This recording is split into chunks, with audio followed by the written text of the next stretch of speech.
پتہ ہے میں نے زندگی میں صرف ایک چیز سیکھی ہے، اور میں تمہیں کوئی کتابی باتیں کہہ کر موٹیویٹ کرنے کی کوشش نہیں کروں گا، بلکہ ایک سچ بتاتا ہوں تمہیں۔ اگر اللہ تمہیں یہاں تب لے آیا ہے تو اس نے آگے کے لیے بھی بہت کچھ سوچ رکھا ہوگا۔ وہ تمہیں آزمائش میں ڈالنے سے پہلے اس آزمائش سے نکلنے کا حل بناتا ہے۔ پھر تم کیوں ایسا سوچتے ہو کہ وہ تمہیں بھول گیا ہے یا پھر تمہیں سن نہیں رہا؟ تم نے اپنے انتخابات کا نتیجہ دیکھ لیا۔ تم نے اپنی منمانی کر کے ہر شخص کی ہر چیز کی حقیقت کو دیکھ لیا۔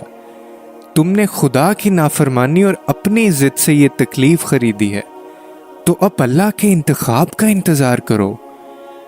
جو تحفہ وہ چیز اس نے تمہارے لیے رکھی ہے، اس چیز کا انتظار کرو، اور یقیناً اللہ کا انتخاب بے حد پرسکون ہوگا، جو تمہیں یہ بتائے گا کہ اختتام ایک نئی منزل کا آغاز ہوتا ہے۔ اس شخص کا انتظار کرو جو اللہ نے تمہارے لیے چن کر رکھا ہے، جو تمہیں اپنی محبت سے یہ سکھائے گا کہ سب ایک جیسے نہیں ہوتے، جس کو دیکھ کر تمہارا سر سجدہ شکر سے نہیں اٹھے گا، جس کو پا کر تم آسمانوں کی جانب نظر دوڑاؤ گے اور کہو گے کہ میں ہی نادان تھا، جو نافرمان تھا، مگر تو تب بھی رحیم تھا اور تو اب بھی رحیم ہے۔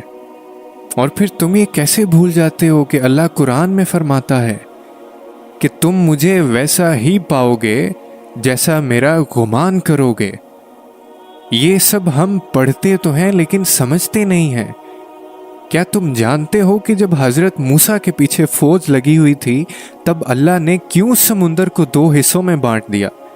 کیا تم جانتے ہو کہ جب حضرت ابراہیم کو آگ میں جانے کا حکم دیا گیا تو اس نے کیوں اس آگ کو ٹھنڈا کر دیا؟ کیا تم جانتے ہو کہ اس نے یوسف کو کیوں کنویں میں پالا؟ کیا تم جانتے ہو کہ اس نے حضرت ہاجرہ کو صحرا کے درمیان زمزم کیوں دیا؟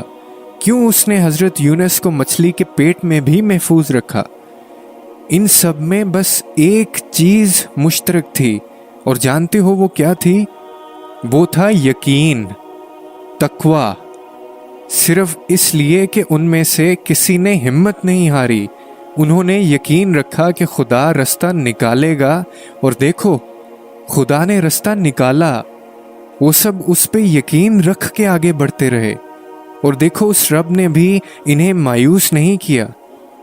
تو تم بھی یقین رکھو، جب تم اس کا اچھا گمان کرو گے تو تم یقیناً سب اچھا ہی پاؤ گے، اور پھر دیکھو راہیں وہیں سے نکلیں گی جہاں تمہارا وہم و گمان بھی نہیں ہوگا۔